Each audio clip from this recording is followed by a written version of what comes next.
You are listening to Gaza Voices, a place to connect to the real, lived experiences of Gazans on the ground following the events of October 7th, 2023. In this special episode, we reflect on 1 year of war in Gaza with the voices of Hala Omar and Samah Qauraea, two doctors currently living and working in Gaza in the current conditions. As medical professionals, as colleagues and friends, they recorded their experiences and reflections of living through the violence and the intense pressure of the war that surrounds them.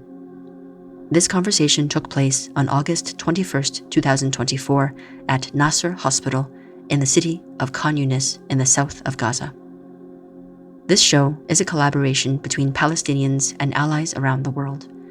We aim to amplify the voices of people impacted by the ongoing humanitarian crisis in Gaza at this moment in history, and to underline the personal cost of survival under siege.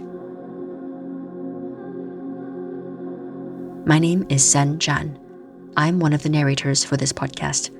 You'll hear me and the voices of Palestinians and diverse allies as we bring in additional information over the course of this show to support the context of these voices from Gaza.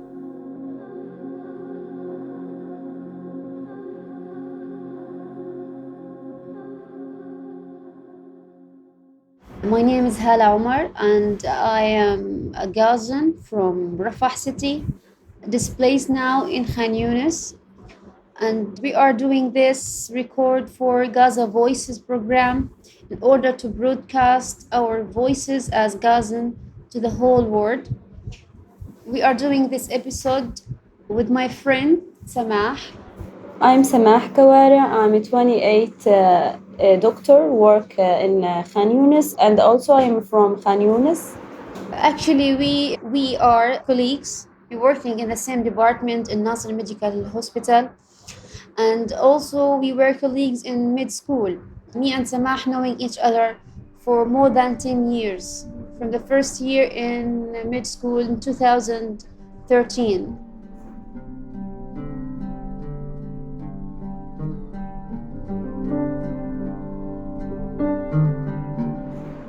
Could we get to know more about your personal life, get to know more about you as a person?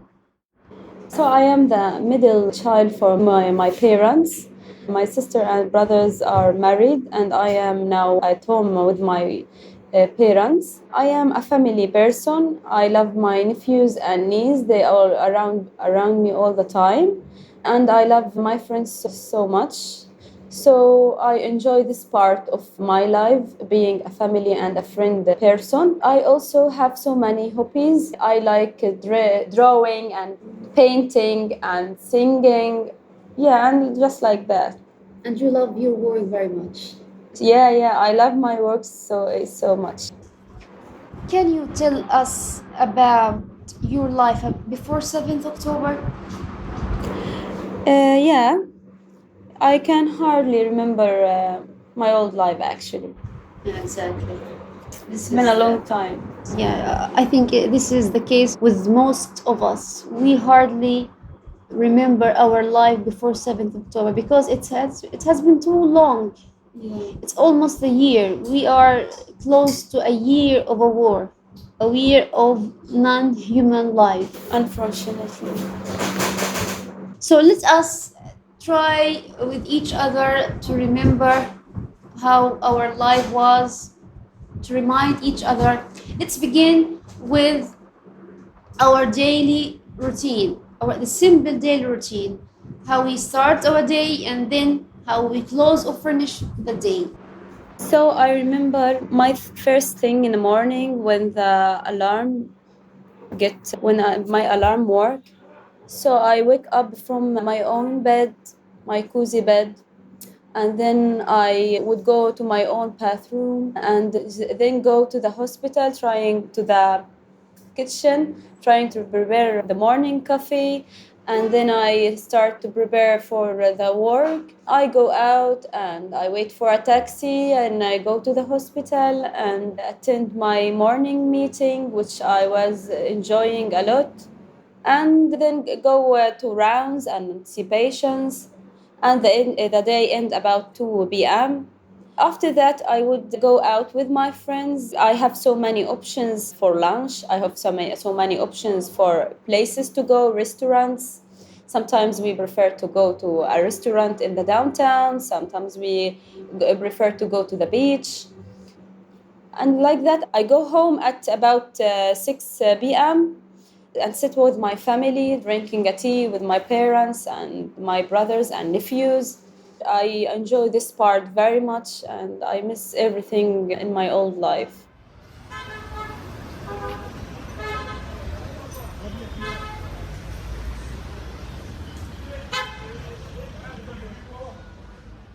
Another thing, remember when we used to go to Gaza City? Yeah, When we meet, oh my when we God, meet together, when we gather, these times so much. Yes, we have friends from Gaza and from North. Yeah, every month we had like a meeting. We gathering in a cafe in a beach in Gaza City, and bring the lunch from a restaurant.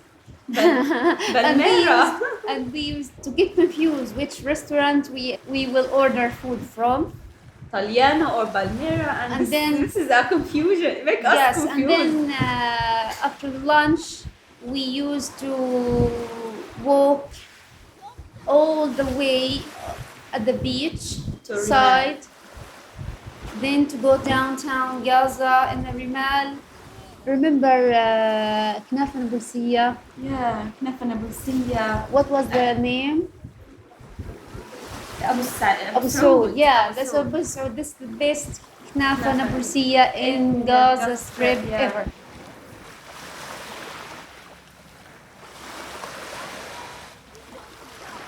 Abu al-Sud shop was well known in Gaza, famous for its knafe nabulsiya. This version, from the West Bank city of Nablus, uses crushed noodles or semolina, a sweet cheese filling, topped with a simple rose water flavored syrup. We don't deprive ourselves from anything. This was our life. Yes. Those were happy times. Our precious moment, actually. Yes.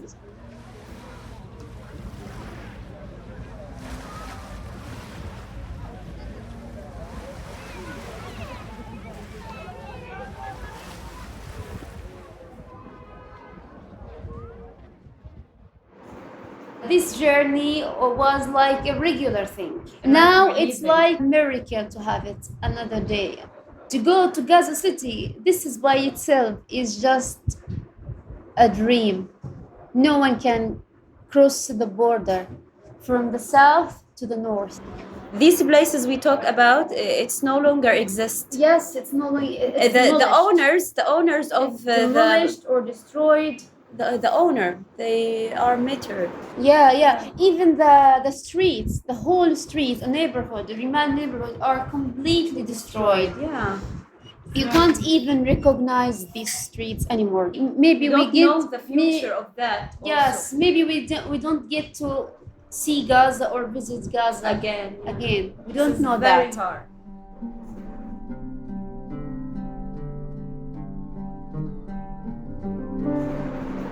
If you can describe Gaza in few words, how you can describe it now and how you can describe it before the war?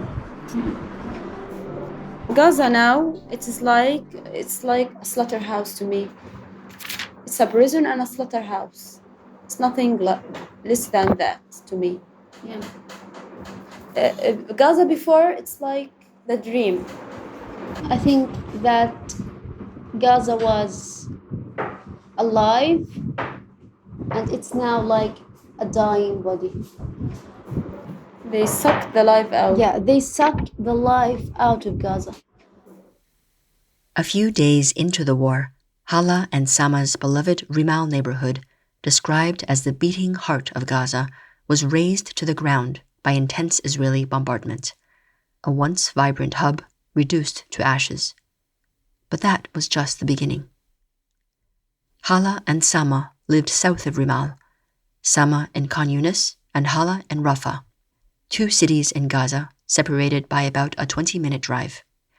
Khan Younis is located in central Gaza, while Rafah sits at the far southern end near the Egyptian border. Throughout the conflict, these areas shifted roles, at times providing temporary refuge, only to later become zones from which people were forced to flee Israeli bombardment. Early on, as Israeli bombardments intensified, residents from northern and central Gaza were ordered to move south, with hundreds of thousands seeking shelter in Rafah. However, as Israeli forces moved further into the south, including Rafah, those who had taken refuge there had to evacuate once more, fleeing back north.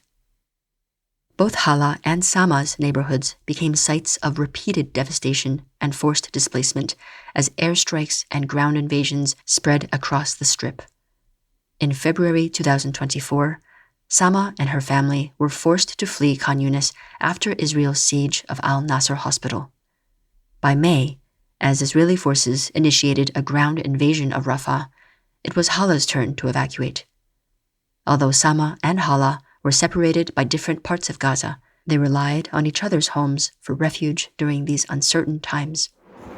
We know each other for more than 10 years, and before the war, we never visit each other's homes. Yeah. I never get to know your family. Maybe Yeah. I saw your mother once or twice from far, and you also didn't get to visit me in Rafah.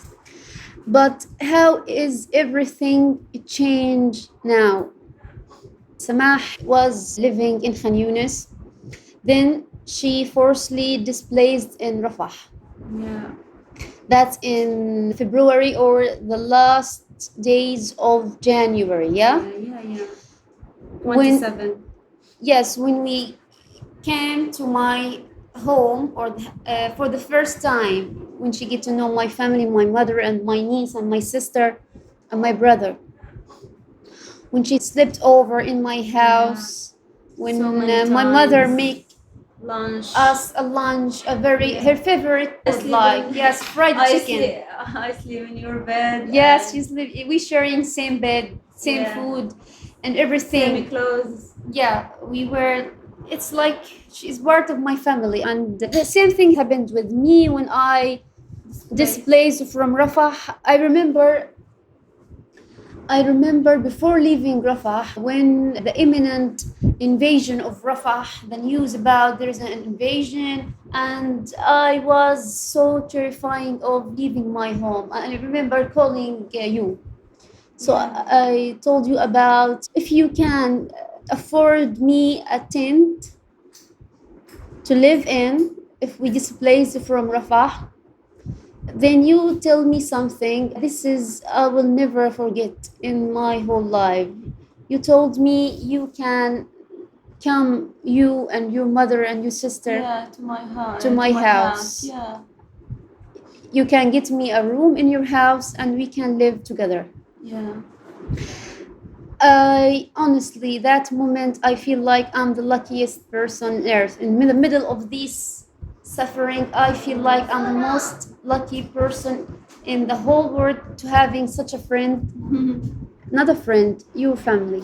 And you deserve it. This is because you deserve it. In addition to trying to stay alive themselves, their responsibility as doctors meant Samah and Hala were also fighting to save the lives of the growing number of casualties flooding into the hospitals. By August 2024, at the time of this interview, Samah and Hala were working together at Nasser Hospital in Khan Younis. Some areas of Khan Younis were designated as safe zones, with many, including Samah and Hala, seeking shelter in Nasser Hospital itself. However, much of the city now lies in ruins after months of Israeli bombardment and heavy fighting. In August 2024, hundreds of thousands more were forced to flee Khan Younis as Israel launched a 22-day ground invasion, and, as recently as September 10th, faced a destructive missile attack nearby on Al-Mawasi, a tent city and so-called humanitarian zone. But for those working in the hospital, there is a responsibility to care for the dying and wounded. They cannot leave their patients behind. So let us talk about where we are now. and why we are here now. Actually, we are in Nasser Medical Complex. We're recording this episode in our doctor office because it's the only place we could find to be calm, to be just quiet a bit, not totally quiet, but just quiet a bit. So, what Nasser is representing to you now, and what it was representing for you before the war? I actually want to ask you this question since you are living here all the time. Actually, before the war, Nasser was just a place where I worked. That's all. But actually, now Nasser Hospital is like it's a shelter for me. It's like home. I spend 24 hours in Nasser Hospital. I lived here. I sleep here. The doctor office. I wake up in the morning here. I get shower here. I prepare food here. Everything in my daily life. Yes, get lunch. Yes, get lunch here. I do everything here. And you also lived here. Yeah. I remember that every day when I take it as a shelter here, I would think like, who could imagine I would live in a hospital 24 hours just like it was my home. I would never imagine, no one can ever tell like this would happen. And now, after all this time, after just more time, it's like the usual thing to do of day, to live here. This is our new life.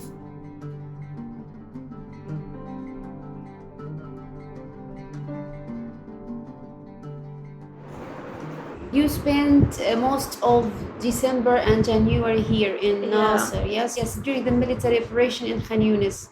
You were one of the doctors who last in the hospital for the last minute. Yeah. Can you tell us about that experience and about those days? Yeah, like everyone I know in my family and my friends, like they telling me you should get out of Nasser, it will be sieged soon, and Khan Yunis evacuation, it's coming near Nasser day by day. You are in a risky situation, you have to go out. But all the time I feel like I'm responsible for these patients and the people here who are just staying in Khan Yunis and in Nasser complex hospital, actually one of the major hospitals in the south. Yeah, like there's European Gaza Hospital and there's Nasser Hospital. The two main. Yeah, Rafah has no major hospital. Yes. So it was working all the time, but there was shortage in doctors and equipment. Yeah, and the staff. So I feel like responsible. Yes. Yeah, I tried so many times just to leave, but actually I can't. I just every time I trying to leave, like I see the patient, and sometimes family of the patient say I am the only hope, and I can't leave the hospital. There's some patient on oxygen. There's some patient need dialysis. There's some patients with a risky situation like hyperkalemia and CVAs, and you cannot just leave them alone. Yeah. Even if that means risking your life. Yeah, no. And putting your life in a danger. You actually put your life in a danger when you last for the last minute. Yeah. And when they invade the hospital, the IDF first warned Nasser Medical Complex to evacuate. Yeah. Before they invaded. At that time, we can't believe that they will invade Nasser Medical. Yeah. We were denying that. They wouldn't do it. Yes. Despite they have hit hospitals so many times. Yes. But it's like, it's Nasser complex, it's a major hospital. No, they cannot invade it. But they actually did. They won't live, or they won't let the south without a hospital, without a medical care. Yeah. But they did it. Yeah, they did it. Nasser Hospital in Khan Younis was one of the largest hospitals in Gaza and the final active hospital during the Israeli incursion into that area in February of 2024. While hundreds of wounded patients and thousands of others sheltered there, the IDF besieged the hospital and fired upon it repeatedly. They prevented ambulances and wounded and sick people from reaching the medical complex, and snipers reportedly shot at people in the vicinity. By the time the army withdrew, the hospital was severely damaged and unable to function.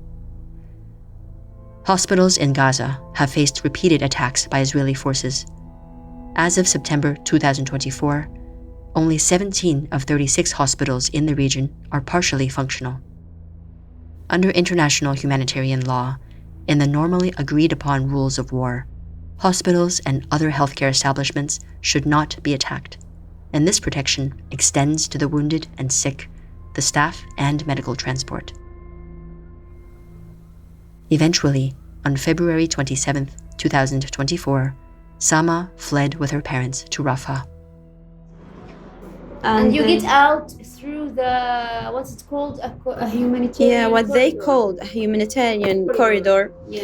which wasn't a humanitarian at all. So I remember the moment very well. It was just one of the scariest moments ever. I remember they tried to be us in a line in the corridor by shooting above our heads, telling us bad words and telling us to keep in lines. And they were just shooting above our heads. We have so many women and children and elderly people. Like, why shooting above our heads? There's no need for that.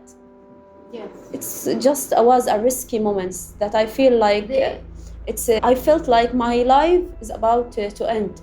They just like to torture us. Yeah. I see the army. I see the weapons. I see I remember snipers. you told me that the soldiers enjoying torturing. Yeah. People. He was telling jokes, them, actually. yeah. Sometimes they were telling jokes about us and telling us, this is what your government have made. This is what your government wants you to face, and Hamas and Yes. like that.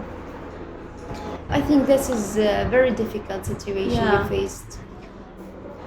It was a very hard moment.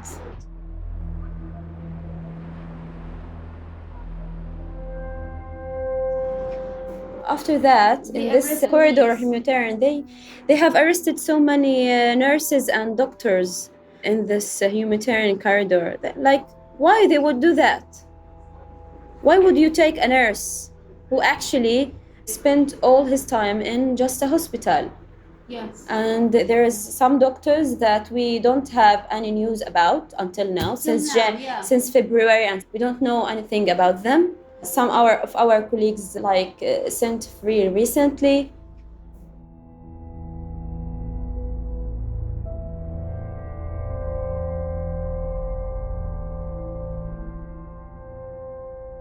Healthcare workers have been targets in the war in Gaza. The Gaza Health Ministry stated that Israeli forces have detained at least 310 Palestinian healthcare workers since October 7th without charge.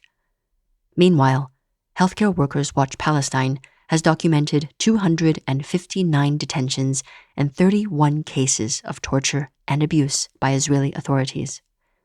This was supported by a Human Rights Watch report from August 2024, which documented testimonies of doctors, nurses, and paramedics who described torture, rape, and abuse in Israeli jails.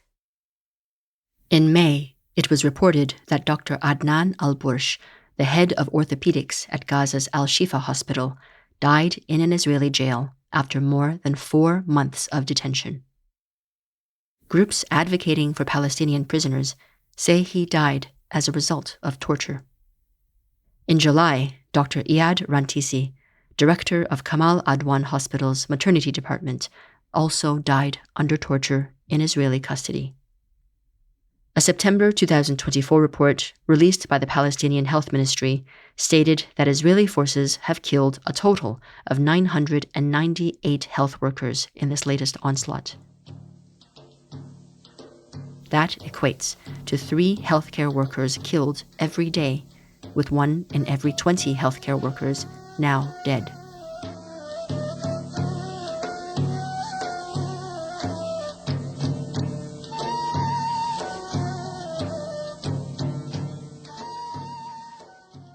But the attack on the healthcare system goes beyond the confines of hospital walls to the borders of Gaza itself, where life-saving medical aid has been denied entry by Israel.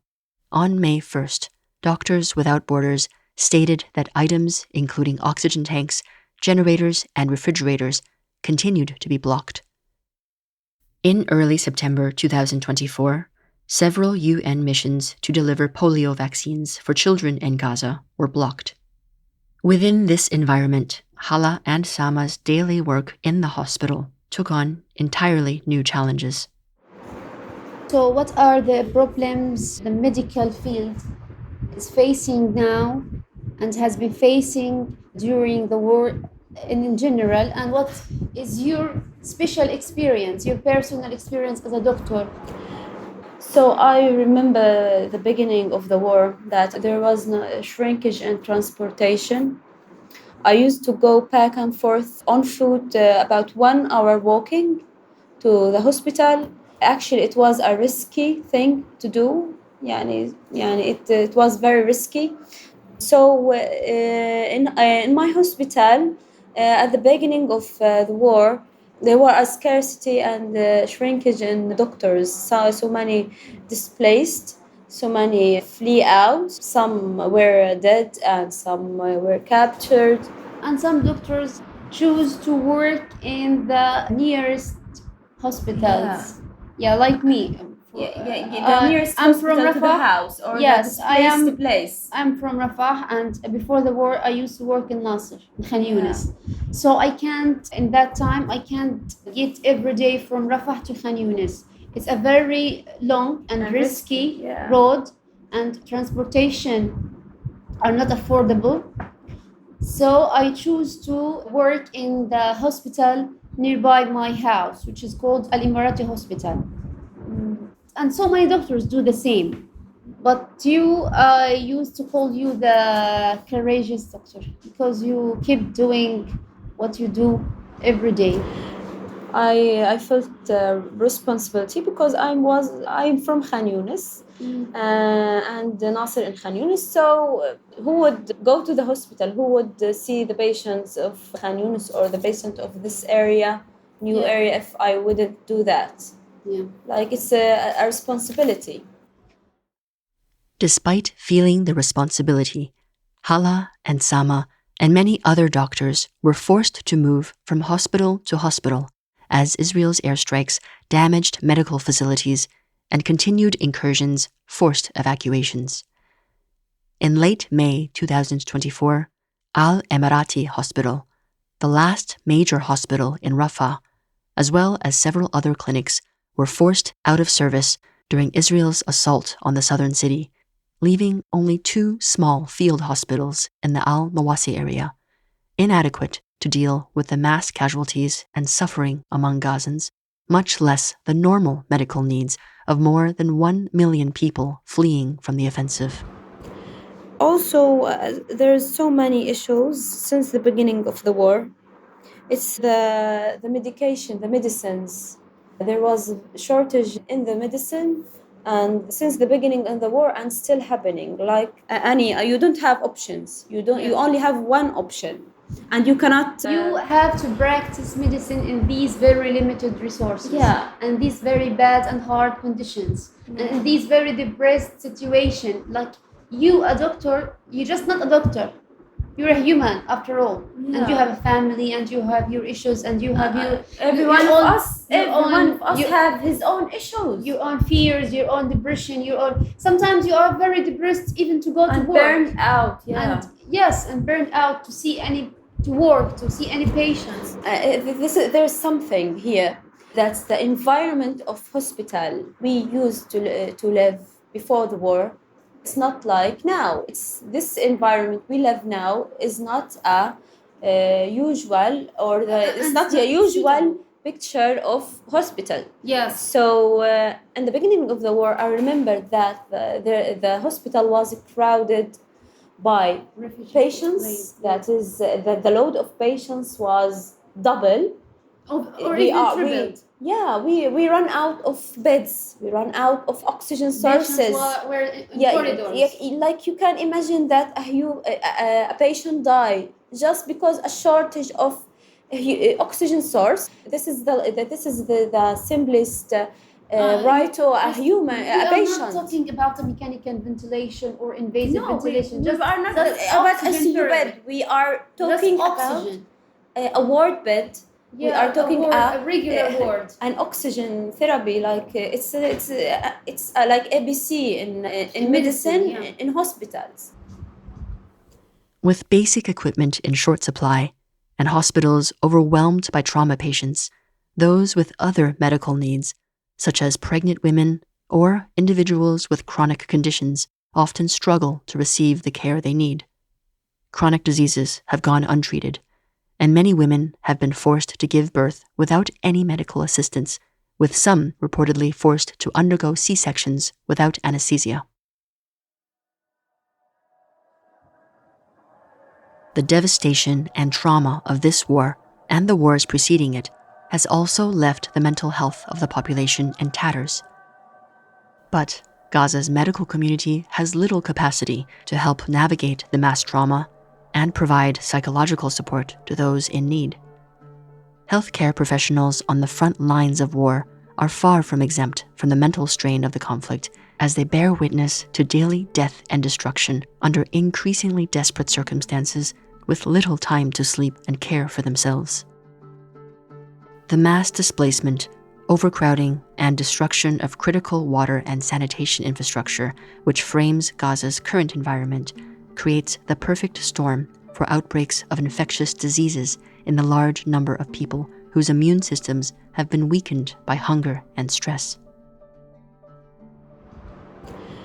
We also faced a problem of displaced people. These people who were displaced from their areas by the army, their new shelter was the hospital, because there is no other place prepared with water or electricity. There was no camps prepared or any area prepared with water or toilets, for example, or bathrooms. The hospital and safety, there is no safe place. The hospital is the only safe place and the only place who offer water for them. And there's this spring a new problem. There's nothing called infection control right now. We cannot practice infection control anymore. There's scarcity in disinfectant, sterility. Even alcohol gel. Alcohol gel in every corner, in every room. bed. There is no alcohol gel. So I saw many patients died from infections. Especially because I work in hepatitis A virus. Hepatitis A is a liver infection which is spread through consuming contaminated food and water or through direct contact with an infected individual. Since the onset of the conflict, the UN Agency for Palestinian Refugees, UNRWA, has reported 40,000 cases of the disease, a stark increase compared to just 85 cases reported during the same period before the conflict began.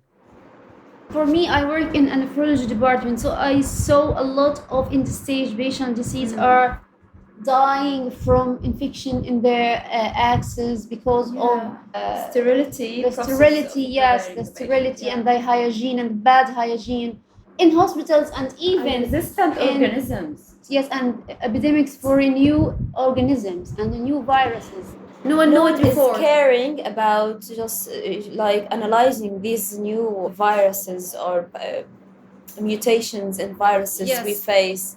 New skin infections and rashes. We didn't see it before. Face. Yes, we didn't see it before. Just like the impetigo we faced right now and a few months ago.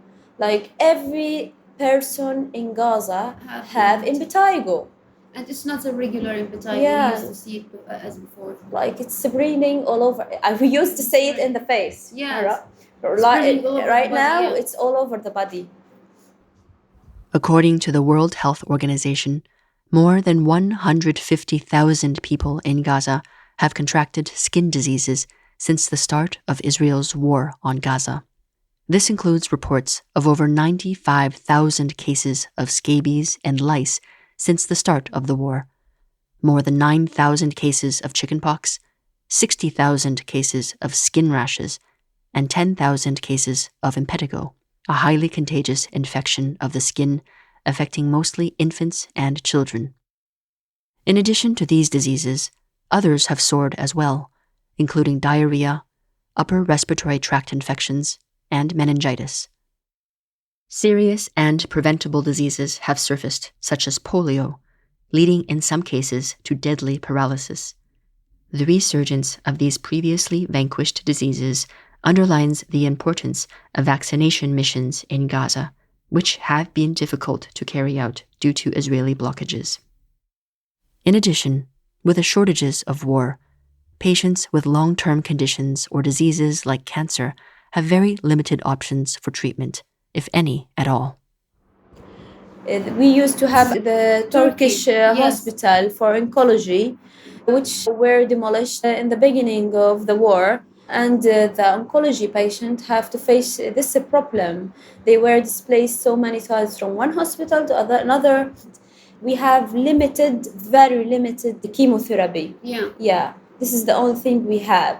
And Hala, I want to say something about the huge amount of new oncology patients. Yes, the new cancer patients. Yeah, yes. like a lot of lung masses that we cannot, we don't have a pathology lab like for diagnosis. A lot of UV cancer, a lot of kidney cancer, colon cancer, leukemia, lymphoma. Yes, how many patients you face leukemia and lymphoma every day? Disastrous, yes. The huge number of oncology patients, the old and the newly discovered oncology patients, they die before with no treatment. With no treatment, no they are. The whole world is letting them facing death. Yeah, just waiting for their death. Yeah. Like don't forget it's the crossing problem. It's a slow death and it's very torturing for them and for their family. It's very difficult for people of Gaza to die in such a way. I feel sometimes that we are dying by every way, just by bombing, by diseases. I cannot call it a prison. No, it's worse than prison. Like you are sieged, but you don't have the right of health. You don't have the right of safe life. You are threatened all the time. This is not a human life. With many doctors in Gaza displaced, killed, or arrested, and medical supplies at an all-time low, the Strip's healthcare system reached a breaking point months ago. Nasser Hospital has been overwhelmed, lacking beds, hygiene equipment, sheeting, and scrubs. Many patients are treated on the ground without access to disinfectants. Ventilation systems are off due to a shortage of electricity and fuel. Amid this chaos, preventable deaths continue to rise steadily. Let us talk about another aspect of this brutal war against Palestinians, which is the famine in the north and the scarcity of food in the south. How was your experience in that phase? So, since the beginning of the war, Rafah crossing were closed. The only source for food were closed, and there were the available amounts of foods. Eating resources were just keep declining with the progressing of the war. So at the end, this moment everyone is scared happened. There was no fresh food in the market. There were no food except the aids, the cans. Canned food. Yeah. There was several months in the war, like about 6 months. The only food the Gaza we can have is canned food situation. Like I am as a doctor, I face so many cases with malnutrition. Their health was children, in children and in adults. This is very weird in adults to have like the system, the multi-organ failure and multi-organ shutdown just because of malnutrition and hypoalbuminemia and hypoproteinemia. Yes. Also the water. We have a water supply comes from Israel. They cut it off at the beginning of the war. I remember the Israeli defense minister called us animals, called us savages, and we should cut out of water, electricity, and be treated like animals. Yeah. And you have to use like the minimum amount of water in doing everything. This is a huge issue we live. And like the water for drinking, like wow, it's very hard to get. 2 days into the war, Israeli Defense Minister Yoav Gallant said Israel was, quote, fighting human animals, as he announced a complete siege on Gaza. This kind of rhetoric later became central to South Africa's case accusing Israel of genocide at the UN World Court. With food, water, and fuel supply cut off, hospitals were filled with patients suffering from acute malnutrition, particularly among children. A September 2024 report by UNICEF said 50,000 children are in need of immediate treatment for acute malnutrition, requiring medical professionals and nutrition workers. A similar report from UNICEF in September 2022 reported just over 300 children in a similar condition of malnutrition, a figure that was then and still is high when compared with standards in Western Europe and the United States. In August 2024, a UN independent investigator on the right to food accused Israel of carrying out a starvation campaign against Palestinians. Additionally, Israel's relentless bombardments destroyed around 700 water wells that 90% of the population depended on.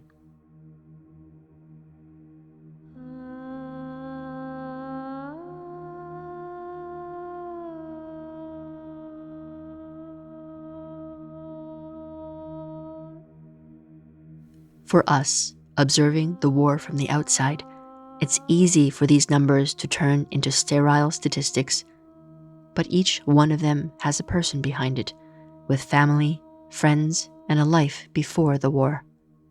Hala and Samah share some of the personal toll this war has had on them.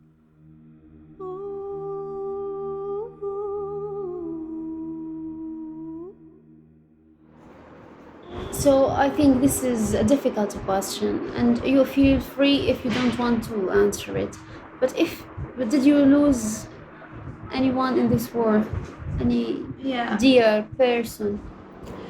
So I lost my best friend at the beginning of the war. It's just very hard. A new to receive. Our colleague Inas. Yeah, our colleague Inas. I used to work with her for about 1.5 years in the ER, like all the time. Everyone know me and her, Samah and Inas, Samah and Inas. Together. Yeah. And one day I just received a face. Yeah, she was pregnant in her sixth month, and like I heard that she died, and her son, who is about 3 years old, Hassan, she were hugging him when they both get killed by the IDF bomb, and lost all her family-in-law with her, died, and her husband Ali become a paraplegic patient. So it's a very hard thing to receive and to live with, and it's not fair. It's a not fair life when Ines is dead. I think it's not fair. It's not for our colleague, yes, Ali, who lost her, and Ali, who lost all of his family and severely injured and become paraplegic. He is an orthopedic doctor. Yes. It's very sad.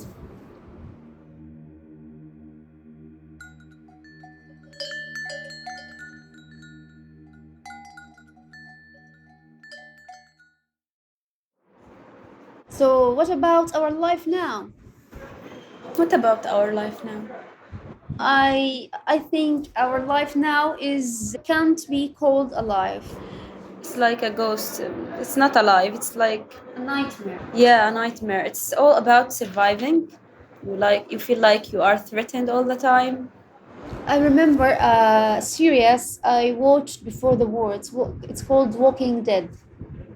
Yeah, it's about apocalypse, yeah, end of the world, and it's about disease attacking people, make them die, then arise again as a monster and feeding on human flesh. Then it's all about surviving, how people survive by their own. There's no governments, there is no societies, there is no organization. It's all about their own. I feel like it's hit me a lot. I feel like we are in our version of Walking Dead. Yeah.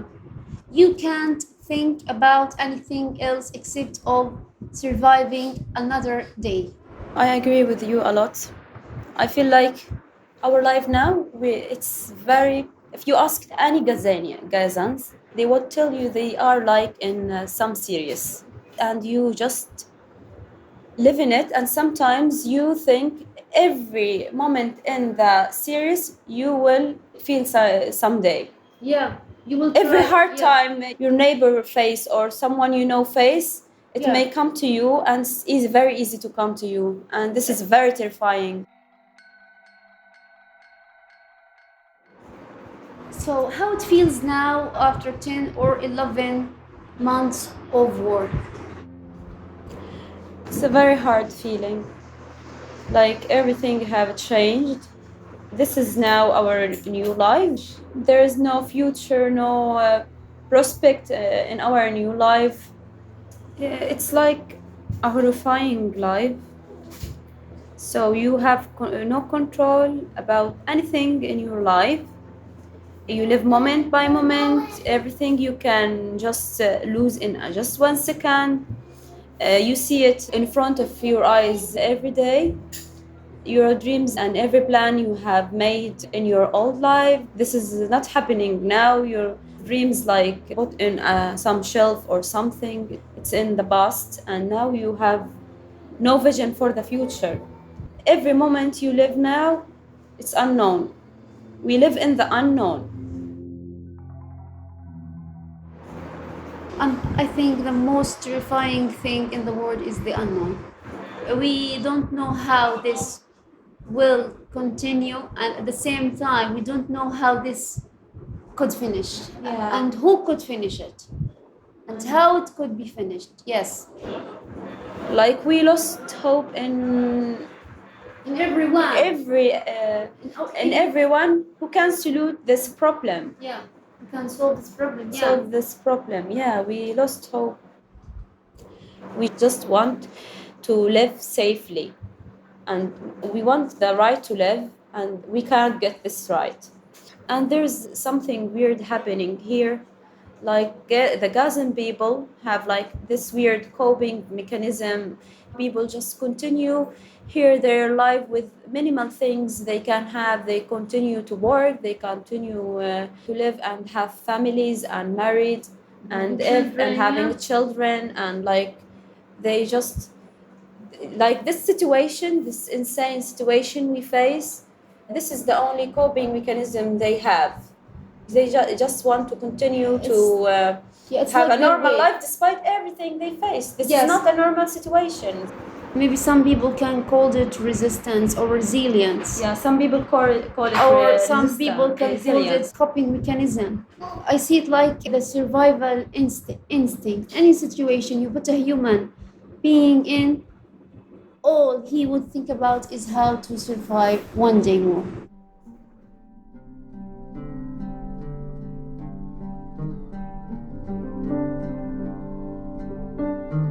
Samah and Hala are still in Gaza, working in Khan Younis. While thousands were able to flee, the majority of those in the strip do not have the means to escape. As of July 2024, the UN estimates that about 2.1 million people remain in the Gaza Strip.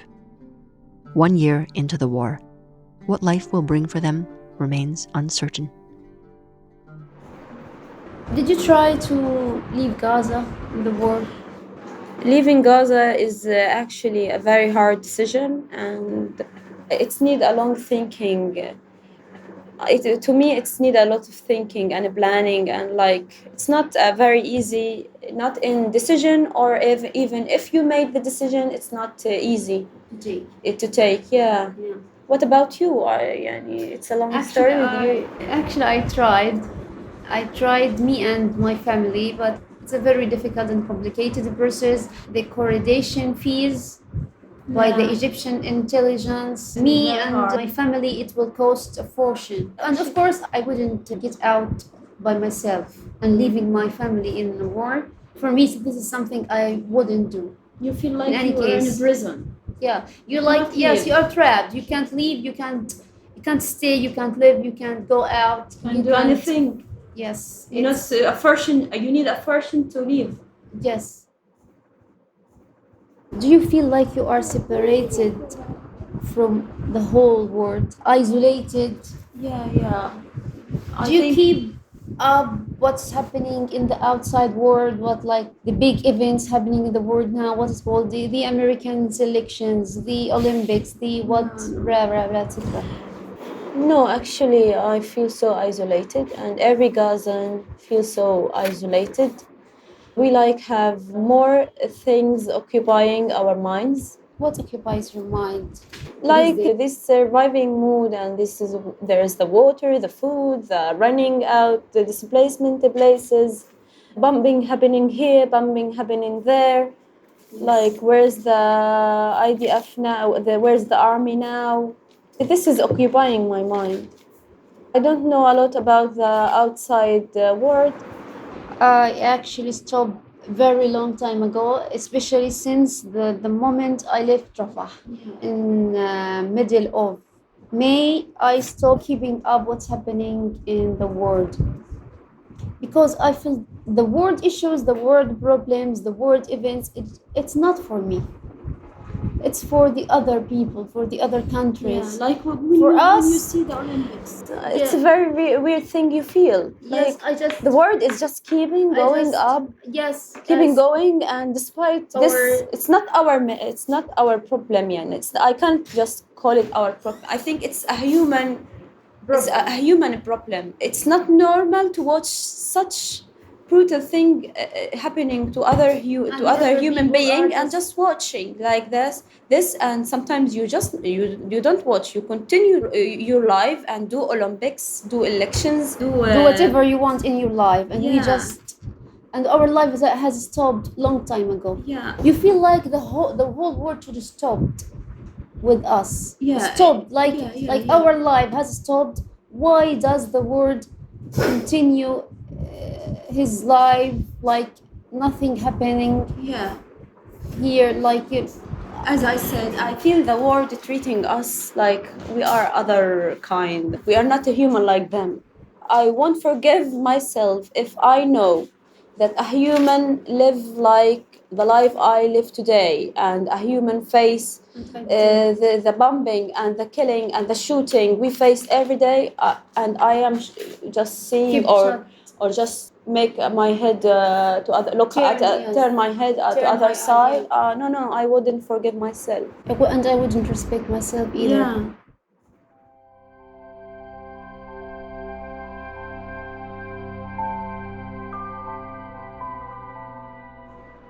At the end, I just want to ask you if you have anything to say to the people, if you have a message you want to deliver to the whole world. I think the message is clear, and I think that we want the world not to turn their head off us, and they should keep up with us. They should do their best, the best they can do, just to end this crisis we live every day. They shouldn't stop thinking about happening with us, and they shouldn't continue their life like there's nothing happening, because again, this is not our problem. This is a human crisis. No one or no human being should continue their life while they know that there is another human being suffering all this thing, like dying because the scarcity of oxygen in hospital, or the scarcity on food in 2024. Like, this is the century of human rights, and we talk about it every day in every interview. Everyone talking about the human rights, like, and this is happening, and you continue your life. For me, I want to say, don't forget us. Our lives matter. Yeah. Our life matter as any other life in this planet. Yeah. Like, We are equals. We are all humans, and every little life of the youngest children here in Gaza is worth enough to do all what you can, to do the impossible, just to stop this war and to save his life.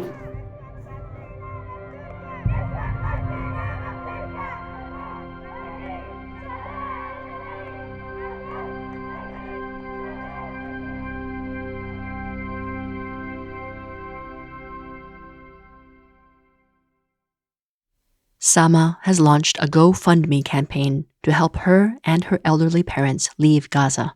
As winter approaches, they are currently living in a tent, and Samah is deeply concerned about their health and safety. With the harsh weather conditions on the horizon, the lack of adequate shelter and medical care is becoming increasingly dire. The funds are intended to allow them to reach Egypt. To support Samah's GoFundMe, go to the link in the show notes of this episode. On September 16th, Gaza's health ministry published a 649-page document identifying 41,000 Palestinians killed in Gaza. These include the names of 34,344 Palestinians killed by Israeli attacks in the Strip. Of those identified are 169 babies born after October 7th, and more than 100 pages are filled with the names of victims under 10 years old. The remaining 7,613 people included in this death toll are Palestinians whose bodies were received by hospitals and morgues, but whose identities have not yet been confirmed. But the unofficial death toll is expected to far exceed these numbers. As we heard from Hala and Samah, the attack on Gaza's healthcare system meant a surge of easily preventable deaths, compounded by the destruction of food and water infrastructure, and with thousands still trapped under rubble. A July 2024 study published in The Lancet suggests that the death toll could be closer to well over 186,000. If this figure is shocking to you, please consider what you can do to encourage your community to support a permanent ceasefire in Gaza.